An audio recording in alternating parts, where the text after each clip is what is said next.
사도행전 신약 성경입니다. 사도행전 6장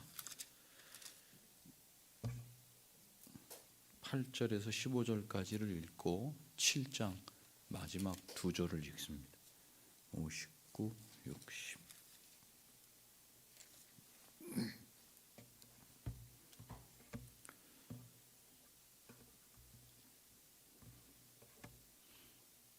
자, 6장 8절입니다.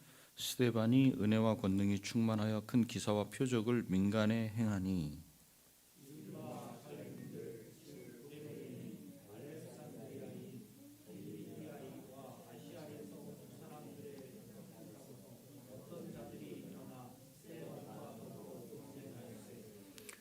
스데반이 지혜와 성령으로 말함을 그들이 능히 당하지 못하여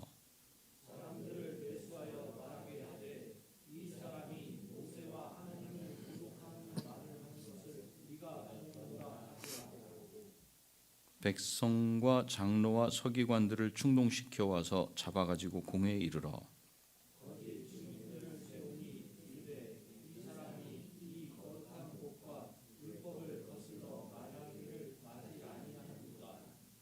그의 말에 이 나사렛 예수가 이곳을 헐고 또 모세가 우리에게 전하여 준 규례를 고치겠다 함을 우리가 들었노라 하거늘 중에 앉은 사람들이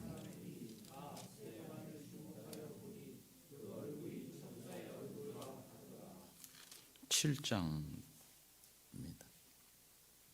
59절 60절 그들이 돌로 스데반을 치니 스데반이 부르짖어 이르되 주 예수여 내 영혼을 받으시옵소서 하고 무릎을 꿇고 크게 불러 이르되 주여 이 죄를 그들에게 돌리지 마옵소서. 이 말을 하고 자니라. 아멘. 명절 잘 지내고 계시죠?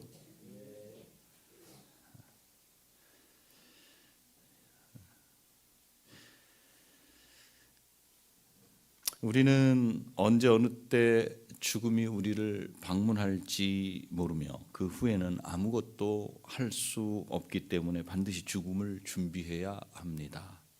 그리고 그렇게 준비했다면 우리가 죽음에 다다를 때까지 어떻게 살아야 할지를 생각해야 합니다. 이 로이드 존스 목사님이 하신 말씀이에요. 여러분은 어떻게 죽음을 준비하고 있습니까? 어떤 준비가 우리의 죽음 앞에 있어야 할까?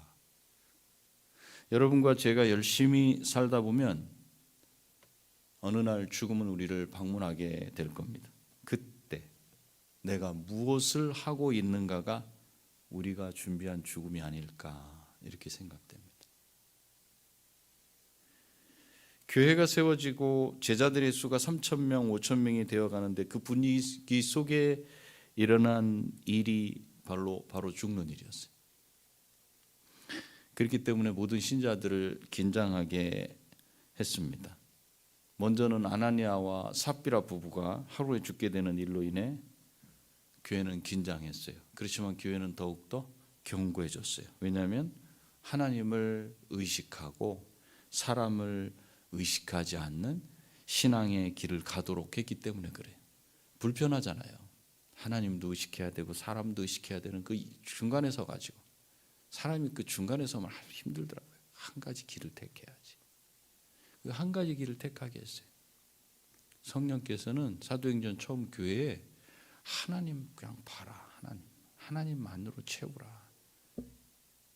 그거를 아나니와 삽비라 부부를 데려가심으로 말씀을 하신 거예요. 설교를 그렇게. 그런데 또 다른 죽는 일이 벌어졌어요. 스데반 집사님이 돌에 맞아 죽은 사건이 일어났어요.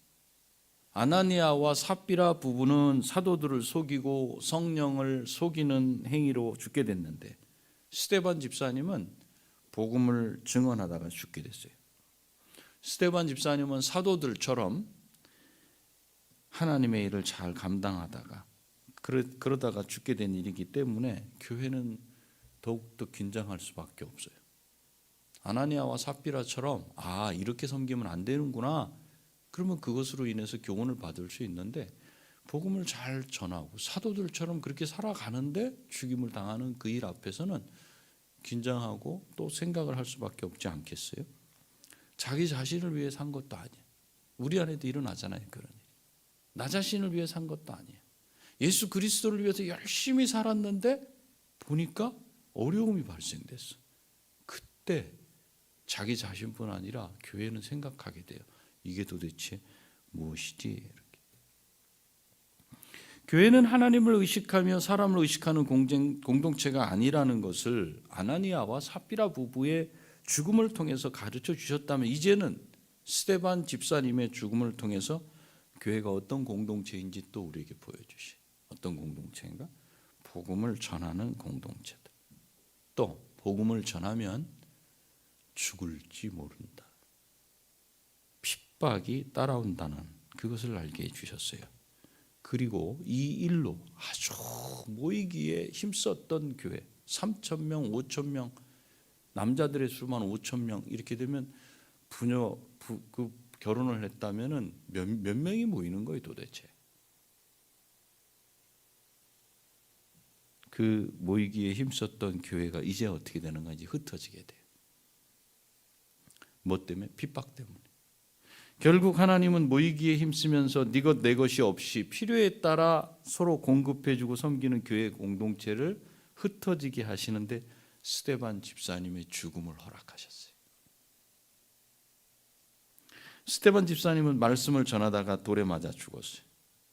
이것은 성도가 말씀을 전하게 되면 돌 맞을 수 있다. 박해가 따라온다는 사실을 말해줘요. 그래서 기독교인으로 살아가기 위해서는 목숨을 걸어야 하는 결단이 있어야 한다는 것을 스데반 집사님의 죽음을 통해서 우리에게 말해주고 있어요.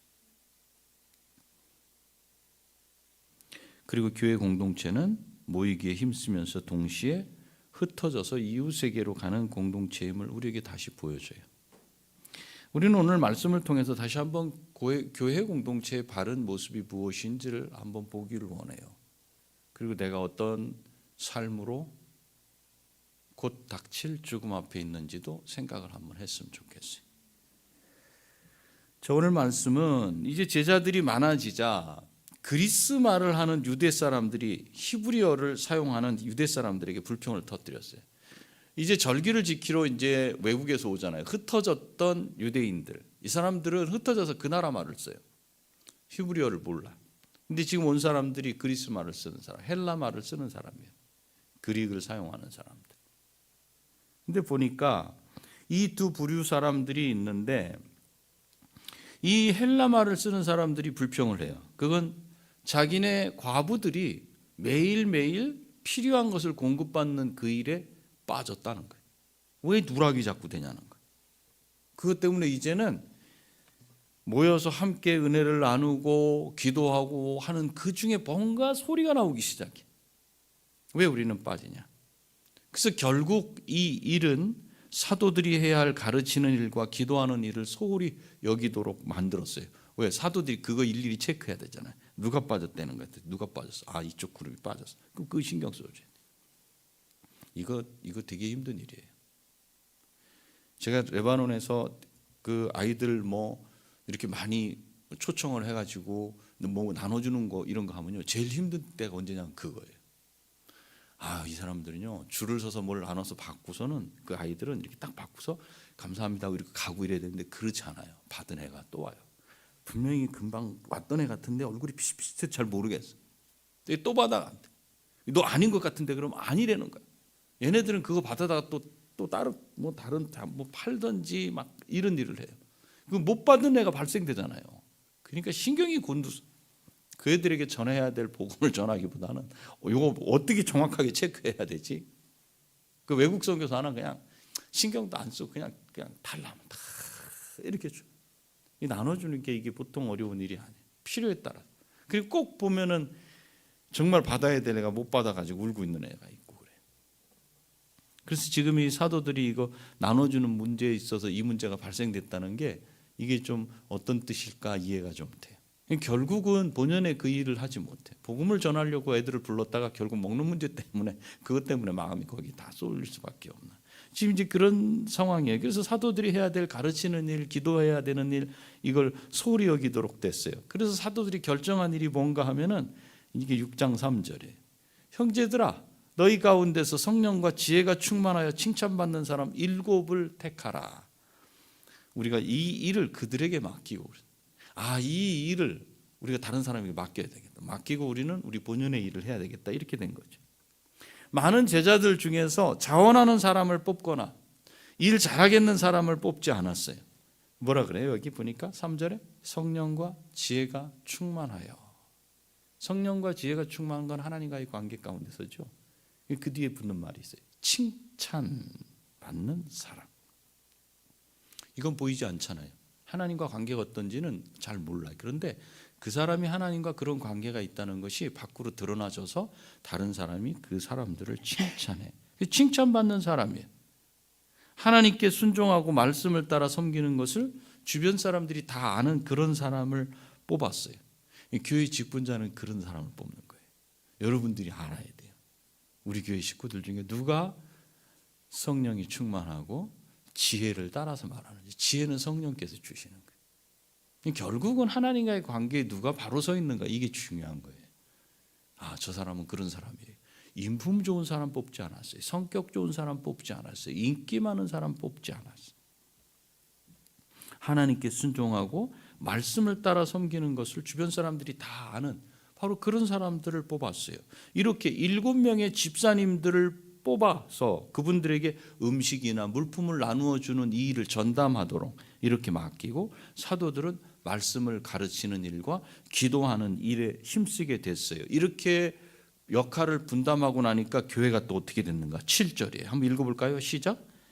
하나님의 말씀이 점점 왕성하여 예루살렘에 있는 제자의 수가 더 심히 많아지고 허다한 제사장의 무리도 이 도에 복종하니라. 제자의 수가 많아졌는데 여기 보니까 또 누가 거기 들어왔냐면 제사장들이 들어왔어요. 허다하다. 엄청난 제사장의 무리가 들어와서 이 도에 복종했다. 즉 제자들이 됐다 이거죠. 그 스데반 집사님은, 그런데 이렇게 집사로 뽑힌 중에 대표로 한 분 나오는 분이 여기 스데반 집사님이에요. 스데반 집사님이 대표로 나오셔서 이렇게 하는 일을 보니까 8절에 소개하고 있어요. 그게 6장 8절. 스데반이 은혜와 권능이 충만하여 큰 기사와 표적을 민간에 행하니. 이 일은, 기사와 표적을 행하는 일은 사실은 사도들이 했던 일이잖아요. 예수님이 하셨던 일이잖아요. 스데반 집사는 물건 나눠주고 질서 좀 잡아주고 교회 재정을 출납하고 이런 일을 하게 했는데, 사실 그가 하는 일을 보니까 무슨 일인가? 사도들이 하는 그 일을 하고 있어요. 사도들처럼 큰 기적을 일으키고 놀라운 일, 이런 걸 했어요. 은혜와 권능이라고 하는 거는 성령이 충만할 때 나오는 열매들이에요. 나한테서 은혜가 흘러나간다, 그건 성령이 충만할 때예요. 능력이 나간다, 성령이 충만할 때. 사도행전 1장 8절에 있는 말씀처럼 성령이 너희에게 임하시면 권능을 받는다 그랬어요. 성령과 권능은 뗄 수 없어요. 성령과 은혜는 뗄 수 없어요. 성령과 지혜는 뗄 수가 없어요. 성령과 믿음은 뗄 수가 없어요. 스데반 집사님은 성경에 박식한 사람이었어요. 한마디로 말씀에 능숙한 사람이었어요. 예루살렘에 있는 흩어진 유대인들이 모이는 회당이 있었어요. 흩어진 유대인들, 즉 외국에서 온 사람들이 이렇게 모이는 그 회당에서 어떤 사람들과 말씀으로 논쟁을 하고 있었다는 거예요. 스데반 집사님이. 그 사람들은 외국에 흩어져 있었던 유대인들이었어요. 이들은 아직 예수 그리스도를 믿지 않는 사람들이었어요. 모세의 율법을 따라서 절기를 따라 전통을 따라 예배하고 예루살렘을 방문하고 했던 그런 사람들이, 그 사람들이 거기 와 있었는데, 그 사람들과 이제 그리스도, 예수 그리스도에 대해서 논쟁을 하고 있었는데, 그때 스데반 집사님은 10절에 스데반이 지혜와 성령으로 말함을 그들이 능히 당하지 못하여. 성경이 원체 박식하기 때문에 아무도 거기에 말을 못해 이러지 않고 지혜와 성령으로 말한다는 거예요. 이쪽은 율법과 전통으로 말을 하고 있고, 지혜와 성령으로 말하기 때문에 아무도 당하지 못한다. 누가복음 12장 한번 열어볼까요? 12장 누가복음으로 한번 가보세요. 12장 11절 12절.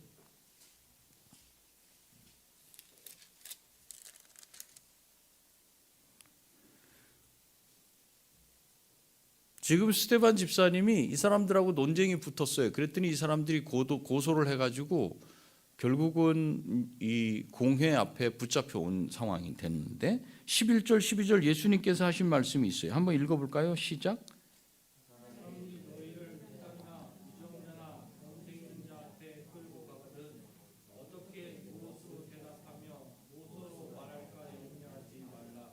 마땅히 할 말을 성령이 곧 그때 너희에게 가르치시리라 하니라.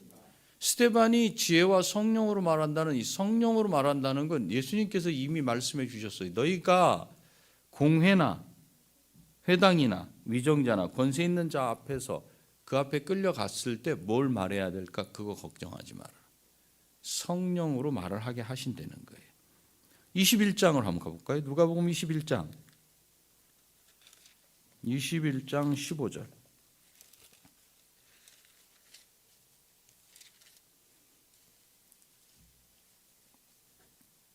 15절 21장 누가복음 21장 15절 시작.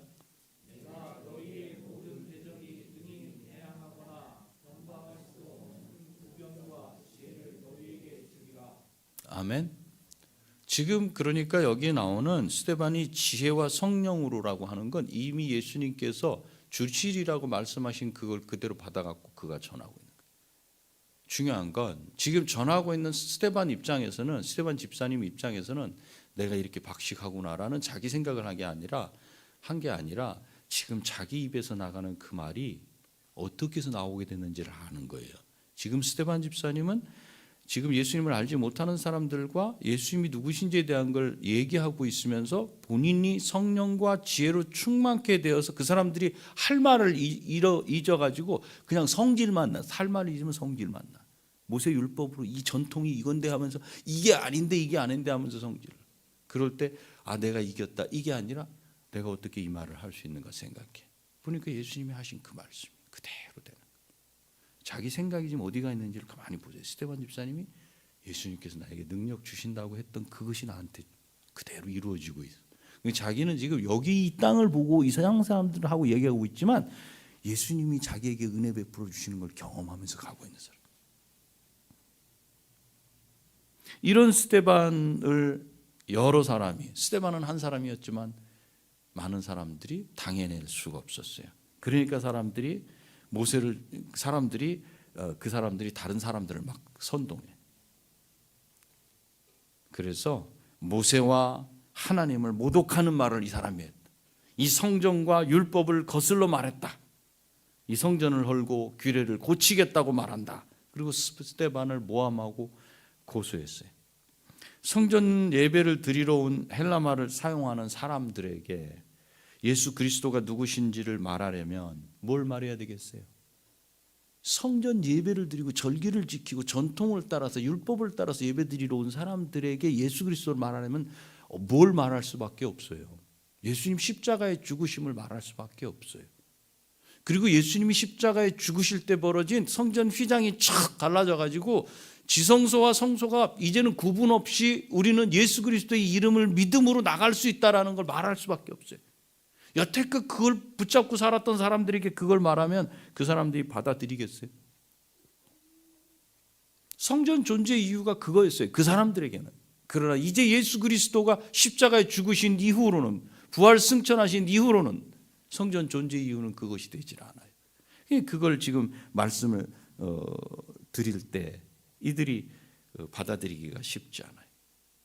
사실 복음을 듣지 못하고 알지 못할 때는 우리가 전하는 말을 모르기 때문에 이해할 수 없기 때문에 이런 반응을 할 수 있어요. 그런데 이때 스데반 집사님에게서 보여진 현상을 바라본다면 생각을 한번 해봐야 되는 거예요. 어떤 현상이에요? 8절에 보니까 기사와 표적을 행했어요. 기적을 일으켰어요. 앉은 사람, 아픈 사람, 귀신 들린 사람 막 쫓아내는 일이 예수님이 하셨던 것처럼 사도들이 하는 것과 같은 일이 그를 통해서 일어났어요. 이 현상이 첫 번째. 두 번째 10절 지혜와 성령으로 가르치고 있어요. 저 사람이 도대체 뭘 어떻게 알고 있길래 우리가 아무 말도 못하고 이럴 수밖에 없지? 이거는 사람이 하는 일이 아니다. 두 번째예요. 첫 번째도 두 번째도 그 세 번째 15절이에요. 그 얼굴이 어땠어요? 천사와 같은 얼굴이었어요. 여러분 근심 걱정 있으면 얼굴이 펴져요, 쭈그러들어요? 몸이 아프면 쭈그러들어요, 펴져요? 그죠? 그런데 그 마음에 평안이 있으면 몸이 아파도 얼굴이 펴질까요? 쭈그러들까요? 우리가 붙들고 있는 그 고민 때문에 스트레스로 인해서 뒷골이 땡기고 있지만 그 마음에 평강이 딱 주어지면, 여러분 잘 때 여러분 얼굴을 한번 찍어봤어요?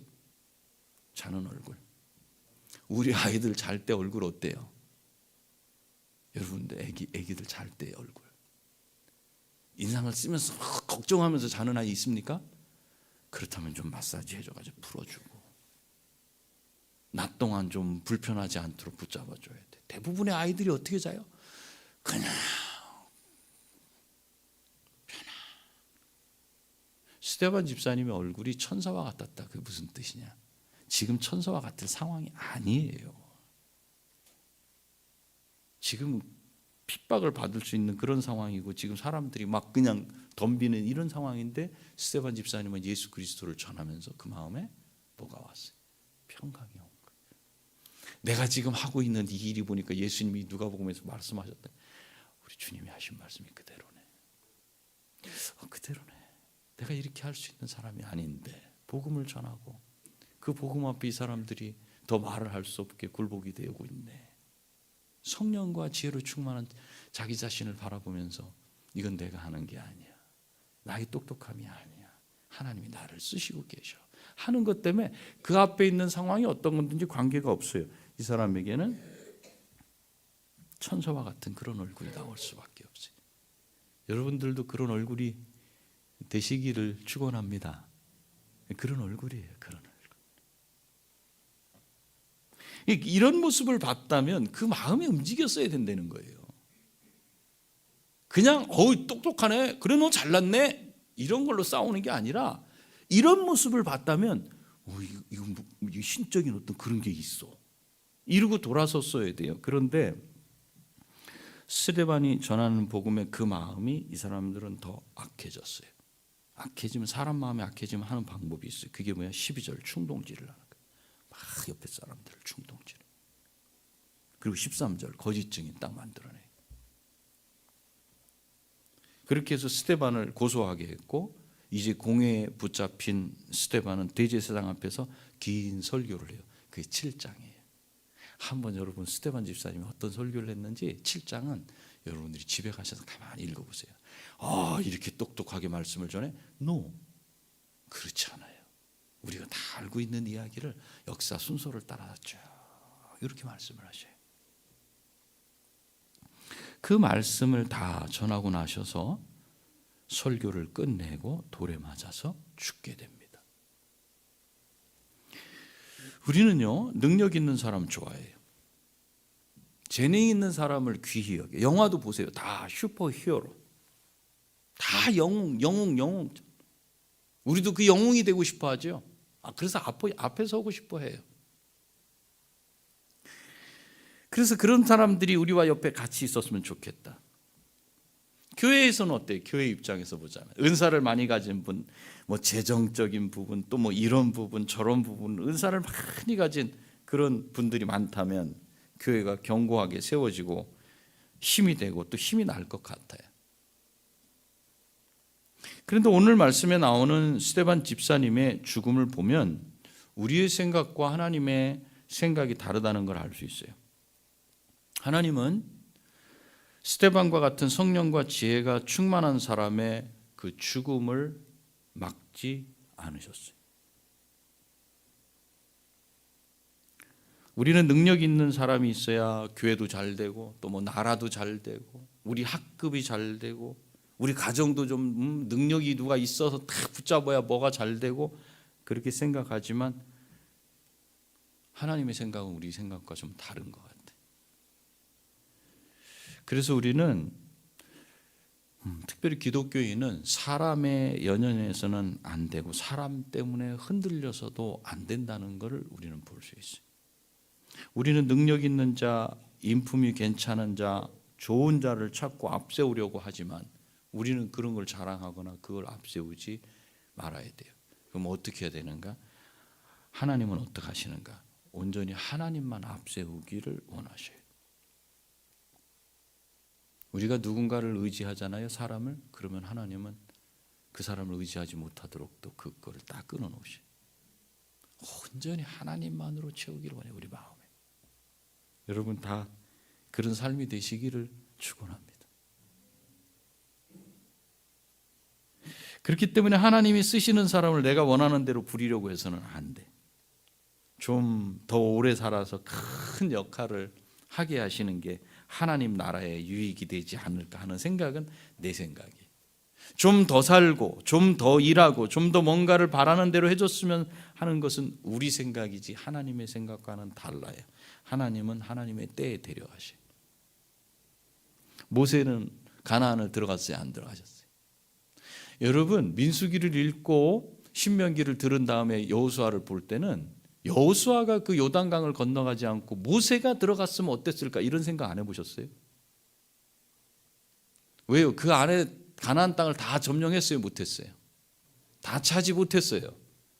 그런 생각을 해보는 거예요. 모세가 들어왔었다면 그 리더십으로 그 지도력으로 이거 다 점령을 하고 다 쫓아내고 그러지 않았을까? 이런 생각을 저는 해봤다고요.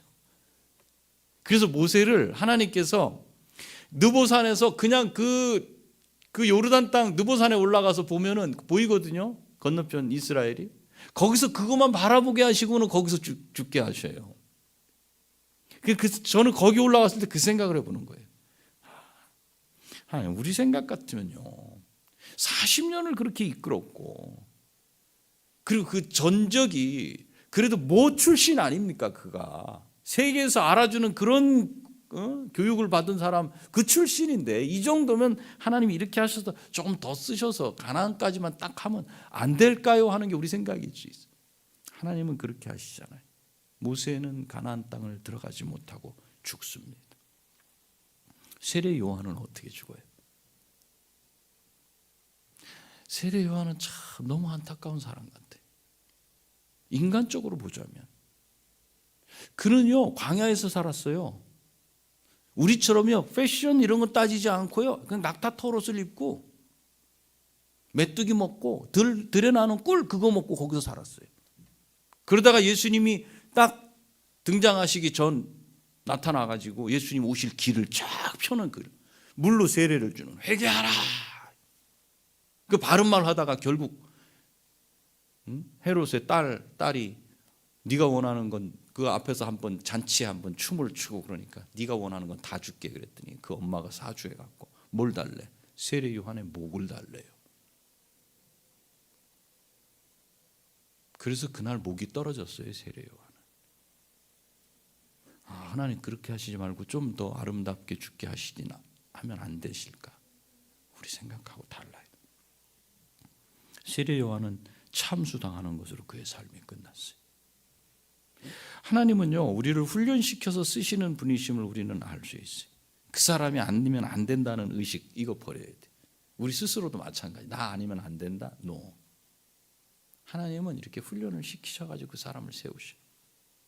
그 누구든지 그 마음이 성령으로 충만해지면 그 사람을 통해서 하나님은 하나님의 일을 하신다는 사실을 잊지 마시기 바랍니다. 우리는 다만 우리에게 주신 우리가 뛰어가야 될 그 삶의 구간이 있어요. 거기까지만 최선을 다해서 뛰면 돼요. 그것이 나를 향한 아버지의 뜻이고 바랍니다. 하나님은 또 스데반 집사님의 죽음을 막지 않으신 걸 통해서 우리는 사람에게 연연하지 말아야 된다는 사실을 분명히 알아야 돼요. 내 때가 어느 때인지 몰라요. 우리는 그때 스데반 집사님과 같은 죽음이 맞이되면 좋겠어요. 또 하나님은 한참 견고하게 세워지는 교회가 핍박을 받게 했어요. 교회는 핍박을 당할 수밖에 없다. 이상히 여길 게 아니에요. 교회가 핍박을 받는 것은. 그 TV에서도 뭐 교회에 대해서 이렇게 저렇게 말이 나오잖아요. 뭐 조금만 이래도 이렇게, 조금만 저래도 저렇게. 당연하다 생각을 해야 돼. 당연하다. 그리스도 예수를 보니까 이 교회는 그리스도 예수를 전하는 것 때문에 핍박을 받았어요. 신자는요, 예수님 전하고 예수님을 말하다가 핍박을 받는 건 당연히 우리가 받아야 돼요. 그런데 자기의 유익을 구하려고 욕먹지 말아야 돼.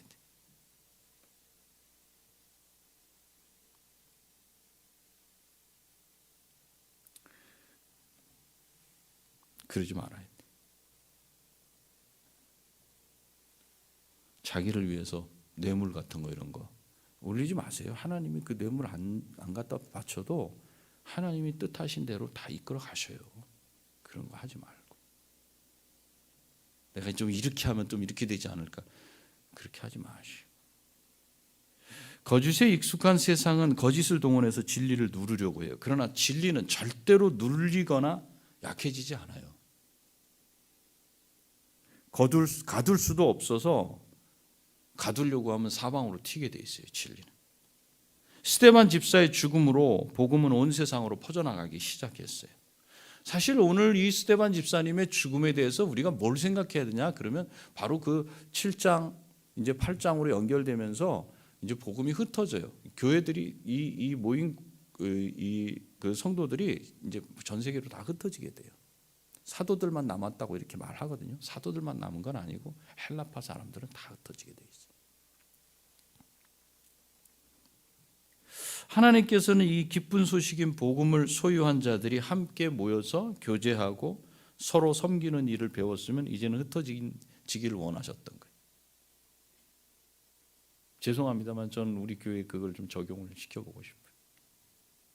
우리 교회가 지나온 쭉 역사를 보면 여러분들 아시죠? 교회가 우리 주변에 2개나 더 세워졌어요. 그죠? 저는 그렇게 해석을 해보자고요. 우리 안에 뭉치고 그 이 안에서 뭔가가 되어지는 것 같고 그냥 막 사람들이 북적북적하고 하면 좋겠는데 그게 지속됐으면 좋겠는데 하나님의 생각은 그것과 다르다는 거예요. 또 거기서 또 그 주변의 사람들 한 영혼을 귀한 영혼을 한 영혼을 또 부르고 그를 또 잘 세우는 그 일을 감당하는 것에 우리는 기뻐할 수 있어요. 그래서 8장 2절에 보니까 그날에 예루살렘에 있는 교회에 큰 핍박이 나서 사도 외에는 다 유대와 사마리아 모든 땅으로 흩어지니라. 안 그랬으면 흩어지지 않아요. 이 안에서 고이죠. 사해바다처럼. 그냥 그 안에 바다가 물이 들어오면 다 그 안에 고여버려.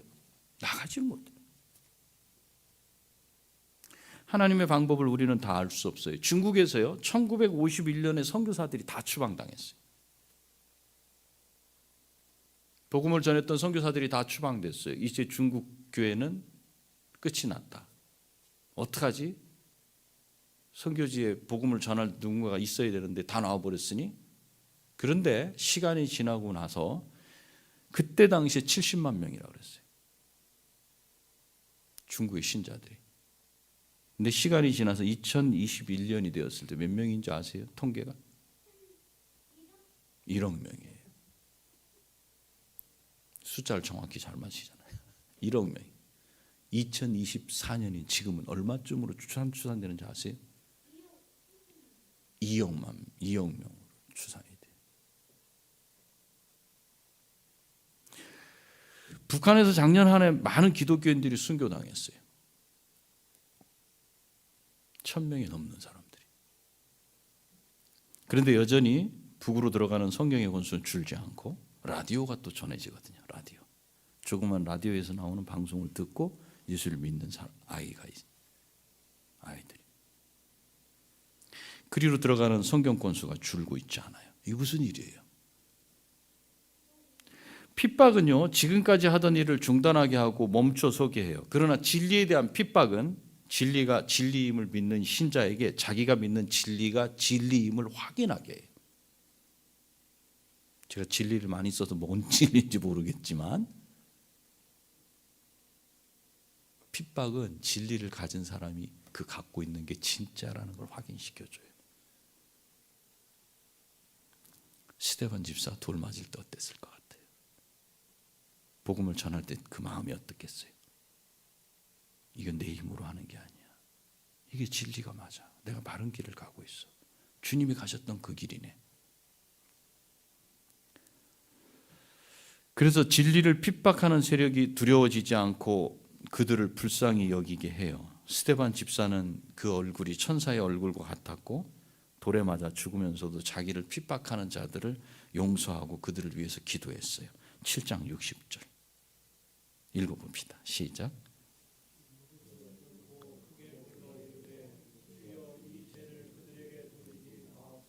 이렇게 할 수 있어요? 이렇게 할 수 있겠어요? 못하는 겁니다. 그래서 핍박과 박해는 신자를 더 견고하게 합니다. 우리는 스데반 집사님과 같은 기독교인들입니다. 차이가 없어요. 우리에겐 진리가 있고 그 진리는 사람을 살립니다. 그러나 사람들은 그 진리의 말씀을 듣고 싶어 하지 않습니다. 신자는 이렇게 구성되어 있어요. 영과 혼과 몸을 가진 존재. 영과 혼과 몸은 다 갈망이 있어요. 영은 누굴 갈망하냐면 넘겨보세요. 하나님을 갈망해요. 정신, 혼은요 사람을 갈망해요. 이게 여러분들을 MRI로 찍었을 때의 구조라고요. 몸은 뭘 원해요? 물질을 원해요. 이 구조가 돼야지 정상적인 신자로 설 수 있어요. 내 혼은 덩어리 큰 몸이 원하는 물질을 더 원하는가? 나는 그렇지 않은가?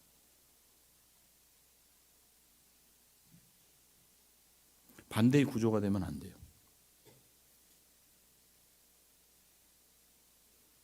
이런 구조가 되면 안 돼요. 이 균형이 맞지 않아요. 하나님이 우리를 지으실 때는 이렇게 지으셨어요. 이전의 그림처럼. 내 영이 하나님을 원하는 것으로 가득 채워질 때 스데반 집사와 같은 현상이 발생돼요. 그래서 하나님을 갈망하면서 동시에 물질을 갈망하는 모습으로는 스데반 집사님과 같은 그 길을 걸을 수는 없어요. 평강이라는 게 내 안에 없어요. 평강. 매일 매순간에 내 육적인 갈망을 포기하는 훈련을 하게 되고 점점 하나님을 바라는 것이 커지고 온전히 하나님만 바라게 될 때 성령으로 충만한 것이 무엇인지 보게 될 거예요. 그때 내 얼굴이 어떤 얼굴인가? 스데반 집사와 같이 박해를 받는다 해도 천사의 얼굴과 같이 빛나고 박해하는 자를 향해서 내 입에서 내 마음 속에서 나오는 말은 용서가 될 수 있어요. 그때 내가 진심으로 기도를 할 수 있어요. 그러나 물질을 바라면서 하나님을 바라는 이 중간에 양쪽을 잡고서는 이게 어렵다는 거예요. 그래서 신자가 살아가는 그 길은 뭐냐? 이 성화되는 이 과정 가운데 이 삼각형이 거꾸로 뒤집어지는 역사가 일어나는 과정이라는 거예요. 하나님만으로 가득 채울 수밖에. 하나님만 나를 배신하지 않는구만. 내 옆에 있는 어떤 인간도 어떤 물질도 그 무엇도 나를 배신하는데 하나님만 나를 배신하지 않는다는 걸 경험하는 기간이 신자가 예수 그리스도를 믿고 예수 그리스도가 다시 오시기까지 또 죽기 전까지 가는 그 과정에서 배우는 거예요. 지금 이 시대의 한국 사회는 기독교인을 핍박하지 않아요. 그렇다고 잘 지내고 싶어 하지도 않아요. 기독교인에게 관심이 없어요. 마치 소금이 그 맛을 잃어버려서 길에 버려지고 밟히는 것과 같아요. 왜 그런가? 기독교인들의 삶이 하나님만 바라는 게 아니기 때문에 그래요. 세상 사람들이 원하는 것처럼 물질을 더 많이 원하는 기독교인들의 모습이 자주 눈에 띄기 때문에 그래요. 하나님만 바라며 핍박받기를 두려워하지 마시기 바랍니다. 아멘. 정말 저와 여러분의 마음이 그 영이 하나님만 바라는 게 가장 커져버리고 몸이 원하는 물질을 바라는 게 이렇게 작아지게 되면 보이기 시작해. 영혼이 불쌍한 게 보이기 시작해. 그러면 그를 향해 울 수밖에 없어. 지식으로 그가 예수 그리스도를 믿어야 된다는 게 아니라 내 영이 울고 있어. 그를 향해서. 그에게 가장 필요한 게 뭔지를 보기 때문에 울 수밖에 없어. 이 땅에서 가장 가치 있는 신자의 일은 참 진리의 말씀을 말하는 거예요.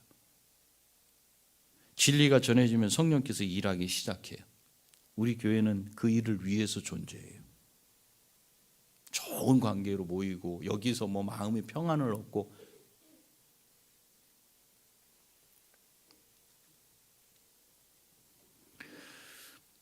이 건물에 학원 아이들이 있잖아요.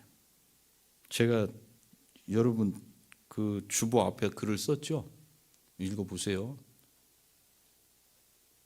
6학년 아이가 화장실에서 만났는데 이 세상은 창조되지 않고 뻥 터져서 만들어졌습니다. 나는 무교입니다. 이렇게 말하더라고요.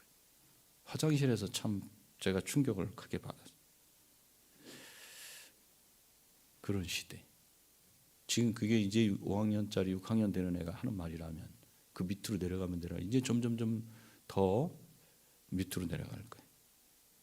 여러분 몸의 갈망을 채우는 일에 헌신하는 것에서 이제 돌아서시기 바라요. 여러분의 영이 하나님으로 가득 채워지고 그 하나님으로 사로잡혀야 되는 그 삶을 살아내지 못하면 신자의 평안은 없습니다. 성령이 경험이 되지 않아요. 성령 충만이 뭔지 몰라요. 그래서 그냥 다른 사람들 살아가는 것과 같은 똑같은 그들이 붙잡는 것과 같은 것을 붙잡을 수밖에 없어요. 여러분 삶에서 하나님을 갈망하는 것이 가장 큰 일이 되시기를 축원합니다. 여러분 삶에서 그래서 우리는 죽음이 준비된 기독교인이 그때 될 거예요. 그때 우리들을 통해 복음은 사방으로 전해질 거예요. 그때 나는 내 얼굴은 천사처럼 스데반 집사님처럼 밝게 빛나고 내가 어떤 상황에 있든지 내 마음의 평강이 나를 사로잡고 주님을 향해서 다른 영혼을 맡기는 기도를 할 수 있는, 용서하는 기도를 할 수 있는 그런 신자, 그런 참 하나님의 사람으로 남게 되고 세상을 떠나게 될 겁니다. 이 일에 충성하기 위해 말씀으로 준비된 여러분이 다 되시기를 축원합니다. 기도하시겠습니다. 이 시간 기도할 때 하나님 갈망하는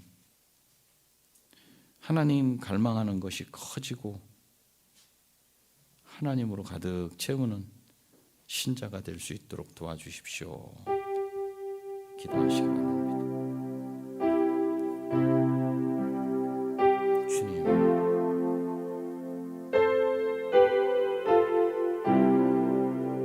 스데반 집사님처럼